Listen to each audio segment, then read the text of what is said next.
businessofthecore.com. I'm Corey Place. I'm here with the Young Electric. You guys can say hello. Hello! Howdy. Hello. These guys are a great new band from Provo, Utah. Grand. And microphone.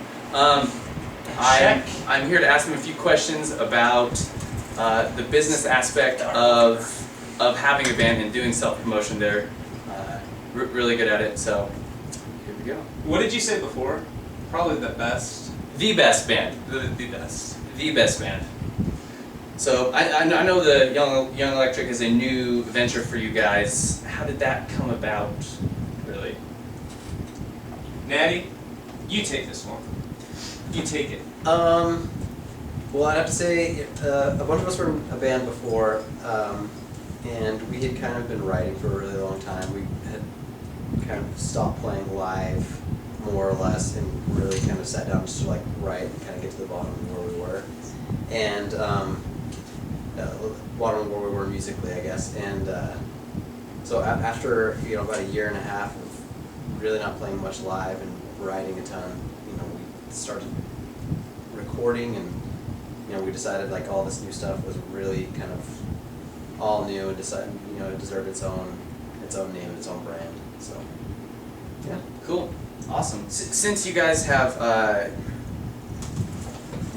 been in actually pretty big bands in this area, local bands for a while. I think we've known each other for 9 years or something like that. We've been playing in bands and played shows together and stuff. I feel old. Yeah, so it's been a while, but you guys have always been in every band that I've been in. Like, you've always been way better at self-promotion, way better at building a fan base and doing things like, I don't know, having creative signs and stuff like that. So what sort of self-promotion has worked in the past and you feel will continue to work in the future for you guys?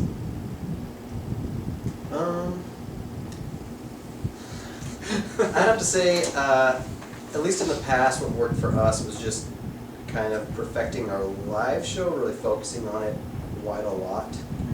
I think performance-wise, we practice 2 or 3 hours a day, like every day.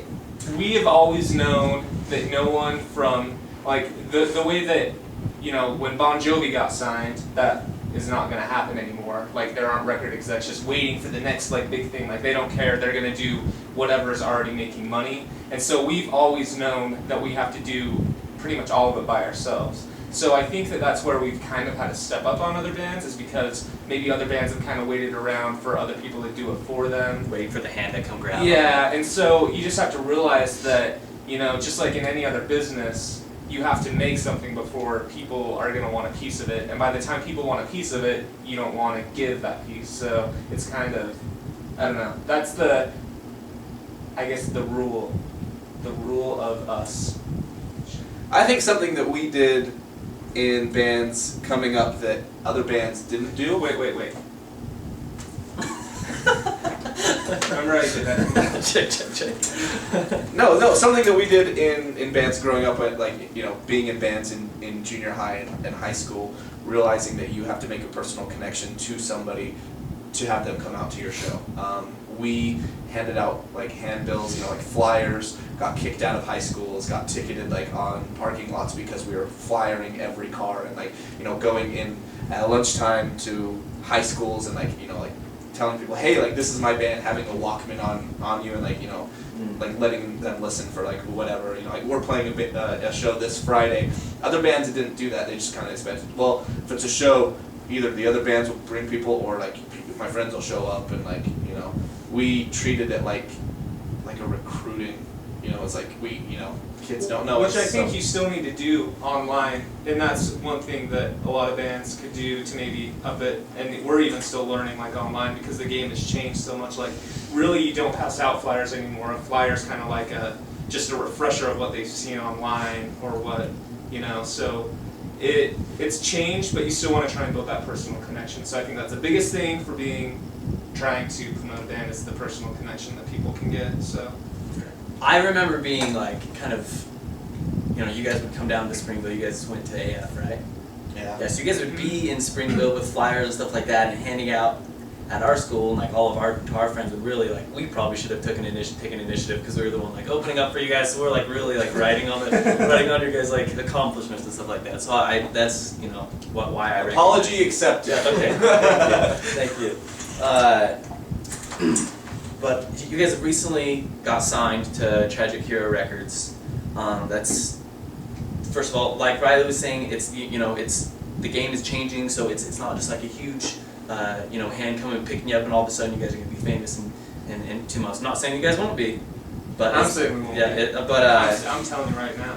So tell me a little bit on how that happened and what you're kind of looking for in then just being like a self-promotion band, but now being the same band with a record label.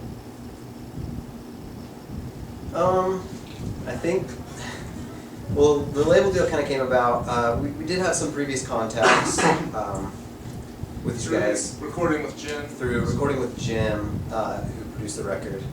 And his last name, sorry. Jim Wirt. Jim. Yeah, Jim Wirt, who did bands like Incubus and all these huge bands. So he was a really cool guy to know. Google him. Google him.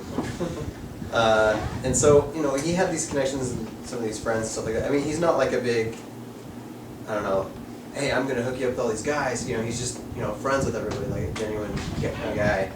And so, these guys came to this music and I think they really believed in it, so that was pretty cool. And the label thing was just like, yeah, we're still kind of a self-promotion based band. And like I said, the game has changed, so it isn't like a huge, saving grace. You get signed by, by a label that's just going to do everything for you. It's more like, well, here's a few more resources we can leverage. These guys have a few other contacts. And that's really it. It's like kind of about who you know. I just feel it's really good, but we also picked out our team. Like a lot of bands don't get to do what we did, and we got to pick out like where we wanted to go. Like we decided when we wanted to be signed and when we wanted to, which was kind of good for us. And so it just really another kind of thing that we kind of got to decide the terms on. Like we worked with them on the deal. It wasn't like some like bigwig came and like was like, here's $1 trillion, go make a record.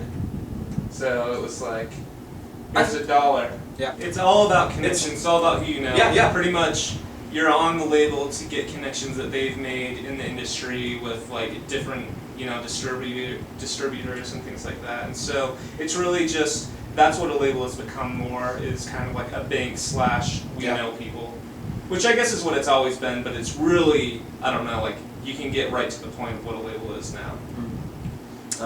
And then I had this question as question 2, but it's actually my favorite one just because I'm kind of looking forward to see to what you guys do. I really enjoyed the show that I went to like last week. First song was awesome. Thank you. Yeah, and so the question is like, what is your goals, like collective goal for the Young Electric? I think the benchmark we've all been kind of using for success and whatever that means. I think what we've kind of been placing as our goal, or at least a minimum goal, is being able to tour and write and do all this without having to clock in for somebody else's. That's all. It's kind of like we don't. I mean, if things happen and like we become rock gods or whatever, which is probably going to happen, but I'm just saying, if it doesn't, we'll be okay just doing this. Like we just want to be able to do this and kind of focus on this as like, a job. All right. Well, this is the Young Electric. Add them on Facebook. They have all kinds of contests going on all the time. You can win free stuff, and they have postings of the shows they're going to be doing there. And I'm actually also going to post some stuff on my blog. If you guys post it on Facebook, I see it. I'm going to post it on the blog, just so have a couple avenues. But this is businessatthecore.com and the Young Electric. Goodbye.